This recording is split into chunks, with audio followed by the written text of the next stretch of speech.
Assalamualaikum warahmatullahi wabarakatuh. Perkenalkan, nama saya Siti Fadila, NPM 2308260162.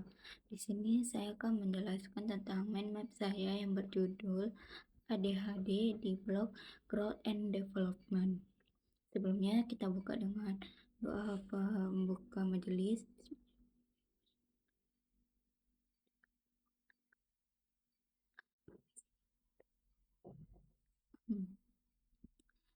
Saya akan memulai langsung. Attention Deficit Hyperactivity Disorder atau ADHD atau gangguan pemusatan perhatian dan hiperaktivitas adalah gangguan neuroperkembangan yang ditandai oleh pola menetap intensi kurang perhatian dan atau hiperaktivitas impulsif yang tidak sesuai dengan tingkat perkembangan. Gejala yang muncul sebelum usia 12 tahun berlangsung minimal 6 bulan, terjadi pada 2 atau lebih lingkungan, misalnya rumah, sekolah, atau tempat kerja, yang menyebabkan gangguan yang bermakna pada fungsi akademik, sosial, maupun pekerjaan.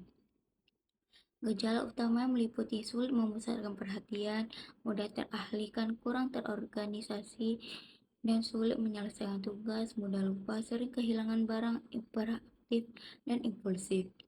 Untuk etiologi atau penyebabnya, faktor genetik merupakan penyebab utama dengan heritabilitas sekitar 7-80%. Risiko ADHD ini lebih tinggi pada individu yang memiliki anggota keluarga dengan ADHD, terutama pada kembar, monozigot, dan saudara kandung. Ada juga faktor prenatal dan perinatal seperti merokok selama kehamilan, konsumsi alkohol, paparan obat atau zat toksik, infeksi selama kehamilan. Dan ada juga faktor neurobiologisnya meliputi gangguan regulasi neurotransmitter terutama dopamin dan norepinephrine yang berperan dalam pengaturan perhatian, fungsi eksekutif, dan kontrol impulsif. Faktor lingkungan juga bisa seperti paparan timbal, polusi udara, serta psikososial pada masa awal kehidupan diduga turut berkontribusi pada perkembangan ADHD.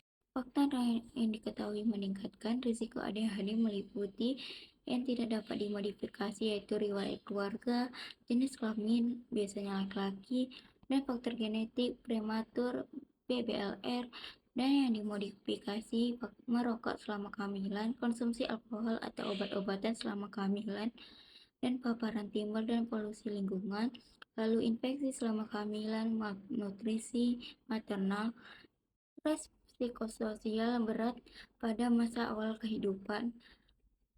Lalu untuk patofisiologinya belum sepenuhnya dipahami, namun diyakini melibatkan gangguan pada sistem neurotransmitter dan jaringan otak yang mengatur perhatian serta kontrol perilaku. Terjadi disfungsi sistem dopaminergic dan noradrenergic, sehingga proses perhatian, motivasi, fungsi eksekutif, dan pengendalian impuls menjadi terganggu. Studi neuroimaging menunjukkan ada perubahan struktur dan fungsi pada beberapa area otak, terutama korteks prefrontal dorsolateral yang berperan dalam perhatian, perencanaan, dan fungsi eksekutif.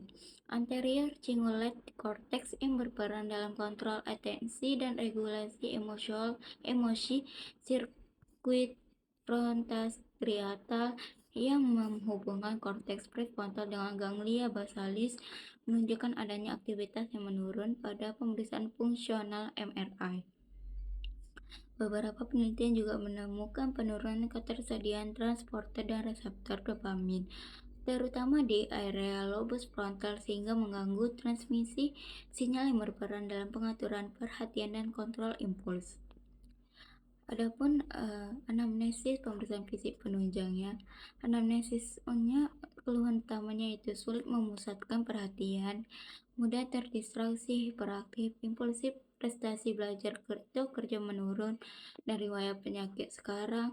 Onset gejala sebelum usia 12 tahun berlangsung kurang lebih dari 6 bulan, terjadi di 2 lingkungan, rumah, sekolah, tempat kerja, serta mengganggu fungsional, akademik, sosial, atau pekerjaan, dan riwayat perkembangan, kehamilan, persalinan, prematur, lalu ada perkembangan motorik dan bahasa. riwayat keluarga seperti ADHD dan psikiatri atau gangguan belajar. Lalu ada riwayat medis seperti gangguan tidur, epilepsi, trauma kepala, gangguan penglihatan, pendengaran, dan penggunaan obat. Pemeriksaan fisik dilakukan tanda vital, BB, TB, dan status gizi, pemeriksaan neurologis singkat, refleks, koordinasi, tonus, dan fungsi motorik. Pemeriksaan penglihatan dan pendengaran untuk menyingkirkan penyebab lainnya. Dan juga observasi perilaku selama pemeriksaan, seperti gelisah, sulit duduk, diam, mudah terdistraksi atau impulsif. Untuk penunjangnya, tidak ada pemeriksaan lab atau pencitraan yang dapat menentukan diagnosis ADHD. Namun, diagnosis ini ditegakkan berdasarkan kriteria DSM-5-TR melalui wawancara klinis.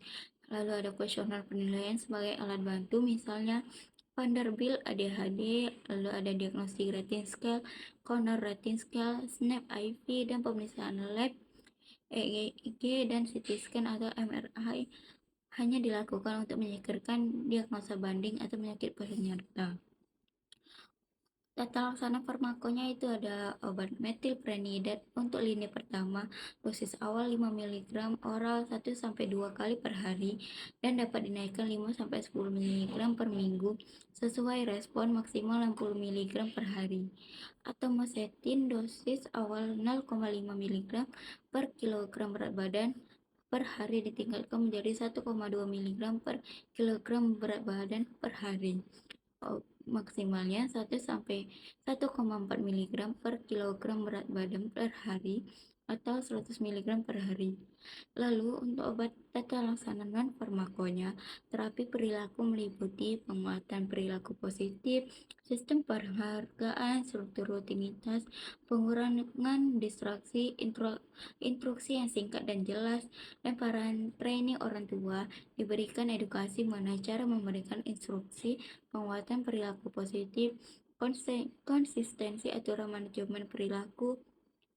Intervensi sekolah dapat berupa tempat duduk dengan distraksi minimal, instruksi tertulis dan verbal, dan pembagian tugas menjadi bagian lebih kecil, waktu tambahan sistem penguatan positif.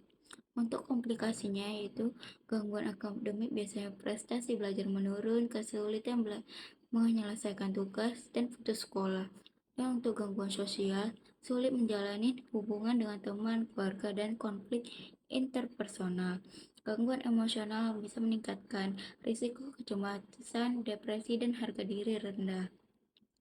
Edukasi kepada pasien dan keluarga, yaitu ADHD adalah gangguan neuroperkembangan bukan semata-mata akibat anak malas atau kurang disiplin.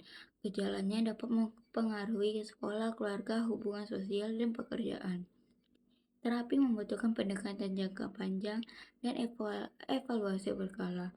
Obat harus digunakan sesuai resep dan tidak dihentikan atau diubah dosisnya tanpa konsultasi. Tidur yang cukup, rutinitas teratur, aktivitas fisik, dan lingkungan yang terstruktur dapat membantu pengolahan gejala. Komorbiditas seperti gangguan kecemasan, depresi, gangguan belajar, dan penggunaan zat perlu dicari dan ditangani. Sekian yang bisa saya sampaikan. Saya akhiri dengan doa penutup majelis.